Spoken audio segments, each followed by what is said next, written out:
बिस्मिल्लाहिर्रहमानिर्रहीम। अस्सलाम वालेकुम नाज़रीन, मैं इमरान खान हूँ। मौलाना फजलुर रहमान ने नवाज शरीफ की लंका ढा दी है। घर के भेदी ने लंका ढा दी। कैसे, मैं आपको बताता हूँ। मियाँ नवाज शरीफ साहब बड़ी चालाकी से और उनकी बेटी बहुत होशियारी से और उनकी पार्टी के जो उनके करीबी लोग हैं वो बड़ी अक्लमंदी से और उनके जो करीबी सहाफ़ी हैं वो बड़ी चाबुक दस्ती के साथ ये साबित करने की कोशिश कर रहे थे कि मियाँ नवाज शरीफ तो पहले दिन से इलेक्शन का कह रहे हैं। मियाँ नवाज शरीफ तो तहरीक अदम एतमाद लाने के हक में ही नहीं थे। मियाँ नवाज शरीफ तो ये कह रहे थे कि ठीक है, पाकिस्तान को इलेक्शन में जाने दें, हम इलेक्शन लड़ेंगे, इमरान खान का मुकाबला करेंगे और पाकिस्तान में अपनी हुकूमत बनाएंगे। तो इस तरह का एक नैरेटिव जो है वो फैलाने की कोशिश की जा रही है पाकिस्तान में। और मियाँ नवाज शरीफ साहब जो है वो चुप करके इसको एंजॉय कर रहे हैं ताकि सारा मलबा गिरे शहबाज शरीफ पे, सारा मलबा गिरे हमजा शहबाज पर और मिफ्ता इस्माइल पर मईशत का मलबा गिरे। और एक जितने लोग वहाँ वजारतों के अंदर मौजूद हैं, मियाँ साहब को मज़ा भी नहीं आ रहा। तो मियाँ साहब ये चाहते हैं कि उनकी बेटी के लिए ग्राउंड क्लियर हो जाए। इमरान खान को भी रास्ते से हटा दिया। अब किसी टेक्निकल तरीके से किसी केस में फंसा के इनकी पार्टी को जो है वो नाअहल करवाया जाए, फारिग करवाया जाए। और दूसरी जानिब अपने बारे में ये कहा जाए मैं तो इलेक्शन लड़ना चाहता था, मैं तो तहरीक अदम एतमाद के हक में नहीं था। ये जितने गलत फैसले हुए ये सारे के सारे शहबाज शरीफ और उसके साथियों की जिम्मेदारी है। और इसमें एस्टेब्लिशमेंट ने ट्रैप किया था, आसिफ अली जरदारी उसका हिस्सा था। तो ये सब ने मिलकर हमें धोखा दिया है। मैं तो पहले दिन से बाहर से बैठकर कह रहा था बीमार होने के बावजूद कि ये मत करना। अब मियाँ साहब ने इतना प्यारा बयानिया बनाया है तो फजलुर रहमान साहब का फर्ज बनता है ना कि वो बताएं असल बात क्या थी।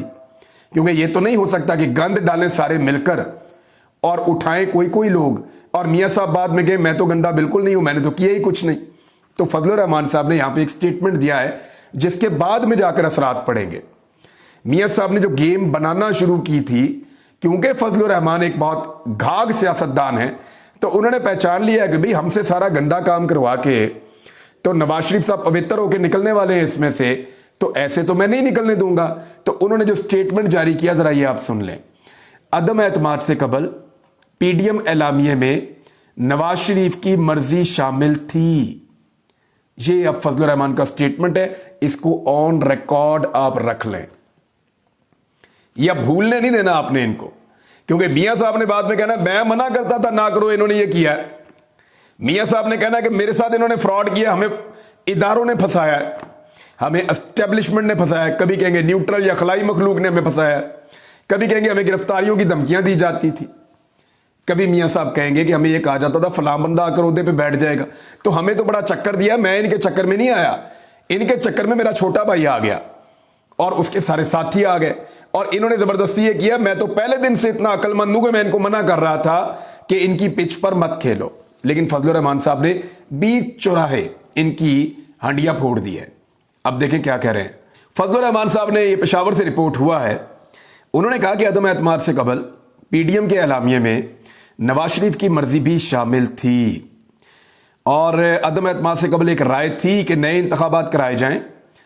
और नवाज शरीफ ने अब उसी राय से मुताल्लिक एक बयान दिया है कि एक राय थी, लेकिन मियाँ साहब की राय नहीं थी। मियाँ साहब उसको अब अपने खाते में डाल रहे हैं। उन्होंने कहा कि पीटीआई हुकूमत ऐसे मुआहदे करके गई है कि मुल्क को गिरवी रख दिया है। हालांकि इस वक्त जो मईशत के साथ इन्होंने जो रेप किया है मौजूदा इंपोर्टेड सरकार ने, वो तो माजी में कभी नहीं हुआ। और दलदल के अंदर पाकिस्तान को इन्होंने एक ऐसी में फंसा दिया है कि अगर आज कोई अवामी हुकूमत आ भी जाती है तो उसको 4-5 साल सिर्फ इन सारी चीज़ों को सीधा करने में लग जाएंगे।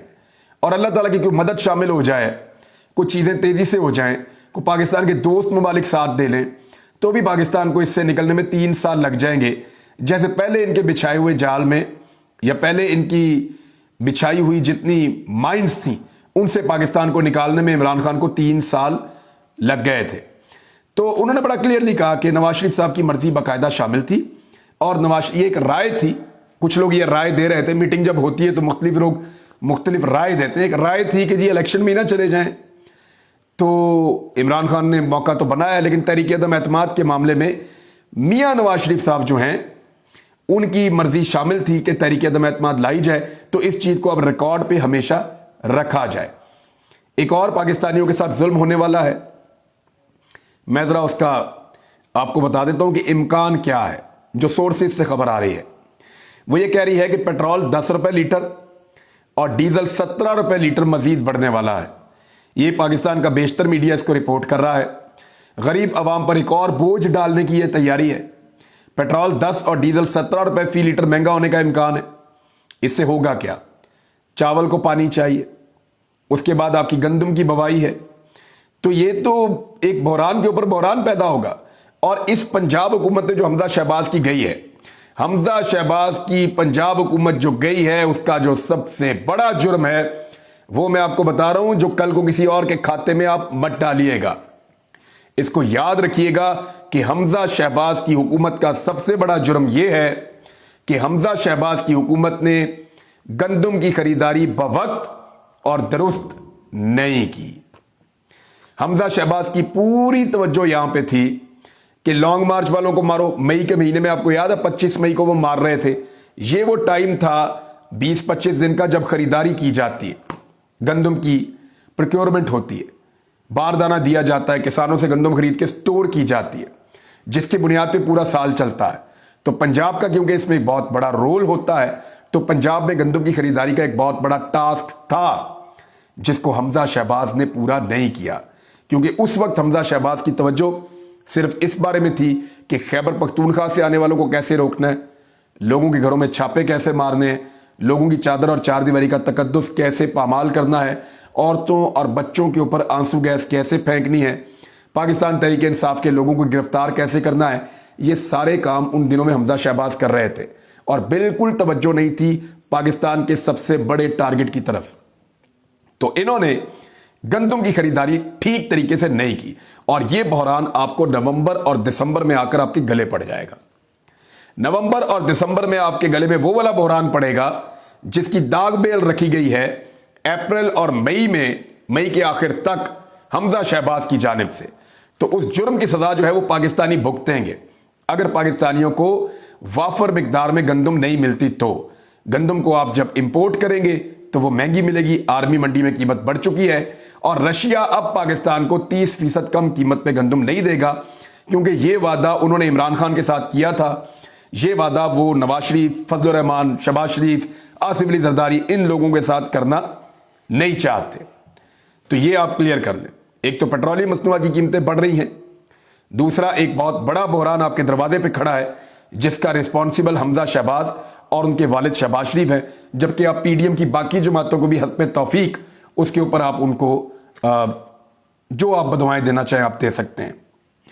اب اس میں کچھ لوگوں کا یہ ماننا ہے کہ کیونکہ پاکستان میں آج تک کوئی بھی حکومت احتجاج کے ذریعے سے نہیں گری تو اس مرتبہ بھی حکومت احتجاج کے ذریعے سے نہیں گرے گی.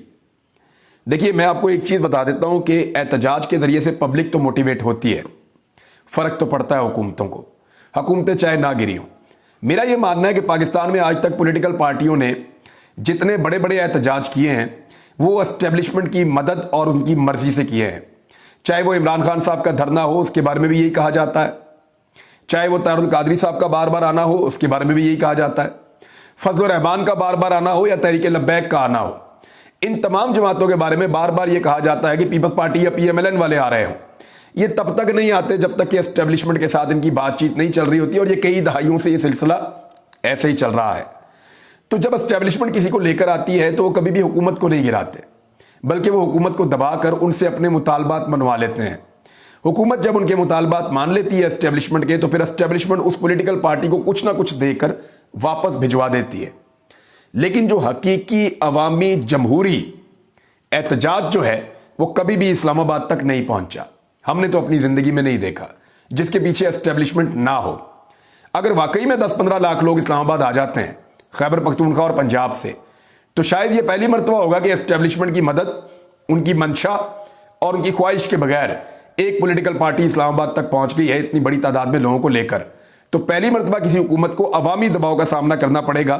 تو میں اس میں نہیں مانتا کہ عوامی احتجاج سے حکومت نہیں گر سکتی. گر سکتی ہے، لیکن اس احتجاج کی جو نوعیت ہے وہ یہ طے کرے گی کہ واقعی حکومت گرتی ہے یا نہیں گرتی. کیونکہ اس سے پہلے والے جو ہیں وہ اشاروں پہ آتے تھے، اشاروں پہ جاتے تھے. فضل الرحمان صاحب اپنے منہ سے کہہ چکے ہیں، تحریک لبیک والے اپنے منہ سے کہہ چکے ہیں، بہت ساری جماعتیں اور بھی مان چکی ہیں کہ ہمیں بلایا جاتا ہے پھر بھیج دیا جاتا ہے. तो ऐसे ही चलता रहा हमेशा से पाकिस्तान के अंदर। तो इस मरतबा अगर एस्टेब्लिशमेंट की मर्जी के बगैर एक एहतजाज पहुंचता है अवामी और बहुत बड़ी तादाद में पहुंचता है, तो उसका इंपैक्ट भी बड़ा हो सकता है। लेकिन इस वक्त सोचना यह है पाकिस्तान की एस्टेब्लिशमेंट को या इदारों को कि क्या पाकिस्तान एक बड़ी सियासी लड़ाई का मुतामिल हो सकता है।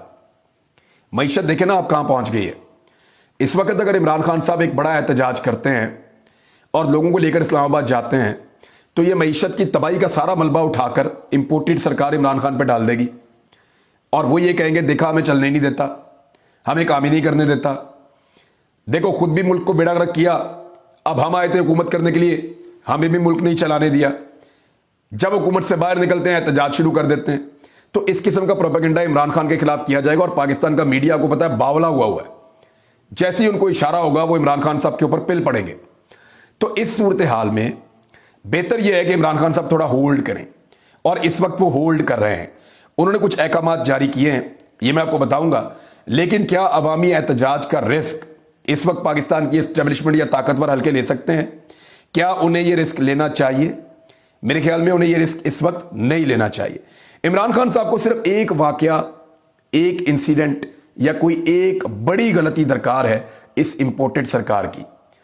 जिस वक्त वो कोई ऐसी गलती करेंगे या मौका देंगे तो उस पर इमरान खान साहब एक एहतजाजी तहरीक या एक बहुत बड़ा एहतजाज या लॉन्ग मार्च इस तरह की चीज वो खड़ी कर सकते हैं। उनको सिर्फ इंतजार करना है इस इंपोर्टेड सरकार की एक बड़ी गलती का। एक छोटी मोटी गलती इन्होंने अभी की है 11 इस्तीफे मंजूर करके। ये आने वाले दिनों में एक बड़ा इशू बनेगा। उन 11 हल्कों में जब ज़िमनी इलेक्शन करवाने की कोशिश की जाएगी तो वहां पे एक फड्डा पड़ेगा। एक और खबर है मेरे पास, वो ये है कि आपको पता है ब्यूरोक्रेसी से दो तरह के लोग काम लेते हैं। एक तो वो अपनी मर्जी से जो मर्जी करते हैं। ब्यूरोक्रेसी आपको पता है पाकिस्तान के अंदर शुतर बेमहार है, जितना मर्जी पैसा बनाते हैं, बौजे सबसे ज्यादा इनकी लगी हुई हैं। आपने कुछ नहीं करना तो आप ब्यूरोक्रेट बन जाएं, आप हमेशा इक़्तिदार में रहेंगे पाकिस्तान में। तो जो ब्यूरोक्रेट्स इस्तेमाल किए थे हुकूमत ने, हमजा शहबाज ने, शहबाज शरीफ ने, उनको ट्रांसफर किया जा रहा है। उनके ऊपर थोड़ी बहुत सख्ती हो रही है। ऐसे ब्यूरोक्रेट जो किसी को भी कभी पसंद नहीं आए उनके ऊपर जरा ज्यादा सख्ती हो रही है। आम पुलिस वालों को इंक्वायरियां करके फंसाया जा रहा है। लेकिन वो ब्यूरोक्रेट और पुलिस वाले जो ताकतवर हलकों के लिए काम करते रहे हैं और उनके इशारों के ऊपर लोगों को उनका बाजू मरोड़ते रहे हैं, उनको बचाया जा रहा है। मैं आपको फिर बता रहा हूं कि वो ब्यूरोक्रेट्स जो ताकतवर हलकों के लिए काम करते रहे हैं, उनके आलाकार बने रहे हैं हमजा शहबाज की हुकूमत के दौरान, उन ब्यूरोक्रेट्स के खिलाफ कोई भी इंक्वायरी आती है उसको रुकवाया जाता है। ना उनकी ट्रांसफर पोस्टिंग होने दी जा रही है, ना उनके खिलाफ कोई तादीबी कार्रवाई होने दी जा रही है।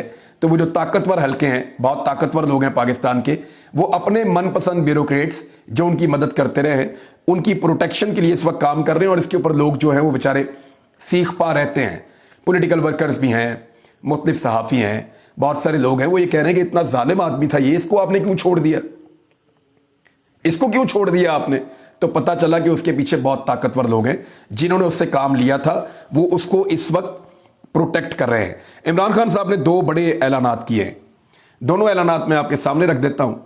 पहला ऐलान इमरान खान साहब ने यह किया है कि जो सैलाब से मुतासरा अफराद हैं उनकी फौरी तौर पर पंजाब हुकूमत जितनी मैक्सिमम हो सकती है मदद करे। और यही अहकामात जो हैं खैबर पख्तूनख्वा के लिए भी जारी किए गए हैं। यहां से कुछ इमदाद जारी की गई है कि जो जाँ बहक अफराद हैं उनके लवाहिकीन के लिए भी जो है वो उनको भी रकम दी जाएगी। जिन लोगों के घर गिर गए हैं उनके लिए भी इमदाद की जाएगी। जिनकी फसलें तबाह हुई हैं उनके लिए भी पॉलिसी बनाई जा रही है। लोगों को वापस उनके इलाकों में बसाने के लिए, उनकी मदद के लिए बाकायदा हुकूमत पंजाब भी काम कर रही है, खैबर पख्तूनख्वा हुकूमत भी काम कर रही है। और सिंध हुकूमत अभी तक इस बात का अंदाज़ा नहीं लगा सकी कि सक्खर बैराज के पानी में तैरने वाली जो लाशें हैं, जो लगभग 30 के करीब लाशें अब तक रिपोर्ट कर रहे हैं लोग के वहां से गुजरी हैं, जिनमें से 6-7 निकाली गई हैं, बाकी अक्सर वहां पे तैरती हुई दिखाई देती हैं। 3 लाशें तो 3 दिन से एक ही जगह पे तैर रही हैं उस दरिया के सैलाब के पानी में। तो सिंध की कारकर्दगी ये है कि वो अभी तक सिर्फ इस बात का तयन कर रहे हैं कि ये लाशें निकालने के लिए रोड़ी थाने वाले आएंगे या सक्खर थाने वाले आएंगे, यानी रोड़ी की पुलिस आएगी या सक्खर की पुलिस आएगी। वो हुदूद के तयन के अंदर अभी तक मसरूफ हैं। ये है सिंध हुकूमत और फिटे मुंह इस तरह की गवर्नेंस के ऊपर। यानी इनको तो जूतों के साथ मारना चाहिए बेशर्मों को कि तुमने किया क्या पाकिस्तान के साथ। और यार अल्लाह का वास्ता, या तो जान छोड़ दो इस मुल्क की, और जो चाहिए एक ही दफा लूट के इस मुल्क से निकल जाओ, जो चाहिए लूट के निकल जाओ। और गरीब को तो छोड़ दो, उसको माफी तो दे दो, वो डूबा हुआ है, उसका मजाक तो ना उड़ाओ, उसके घर वालों को उसकी लाश तो वापस कर दो निकाल के पानी में से। जिंदा नहीं बचा सकते तो लाशें तो निकाल लो उनकी। लाशें निकालने के लिए ये सोच रहे हैं उसकी हदूद है, ये इसकी हदूद है। शुक्र है ये नहीं कह रहा मुराद अली शाह कि ये मेरी हदूद ही नहीं है, ये लाशें पंजाब से बह के आई हैं, पंजाब वाले आके निकाल लें। हद होती है बेइज्जती की और बेशर्मी की, और ये उसको क्रॉस करके चले गए अनफॉर्चुनेटली। अब एक और खबर यह है कि एहसास प्रोग्राम को इमरान खान ने कहा उसको तेज करें आप पंजाब के अंदर और इसको आगे बढ़ाएं। इसको भी आगे बढ़ाएंगे, इसका कोई नया स्ट्रक्चर आएगा, मैं आपके साथ शेयर करूंगा, क्योंकि बहुत सारे पाकिस्तानी उससे फायदा उठा सकते हैं और पाकिस्तानियों को, गरीब पाकिस्तानियों को उससे फायदा उठाना चाहिए। मुल्क की तारीख की एक सबसे बड़ी चोरी हुई है, सबसे बड़ी चोरी पाकिस्तान की तारीख की, और वो पाकिस्तान स्टील मिल में हुई है। 10 अरब का मटेरियल चोरी होने का इंकशाफ हुआ है पाकिस्तान स्टील मिल में।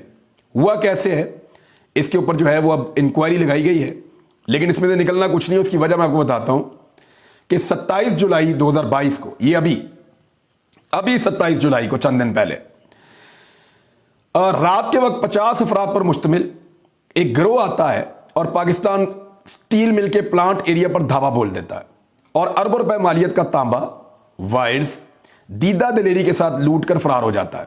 यह ऐसा नहीं हो सकता, अरबों रुपए का सामान एक रात में 50 बंदे आकर नहीं ले जा सकते। याद रखिएगा, ये चोरी बड़े अरसे से जारी थी, ये चोरी मिल मिलाकर काफी अरसे से की जा रही थी।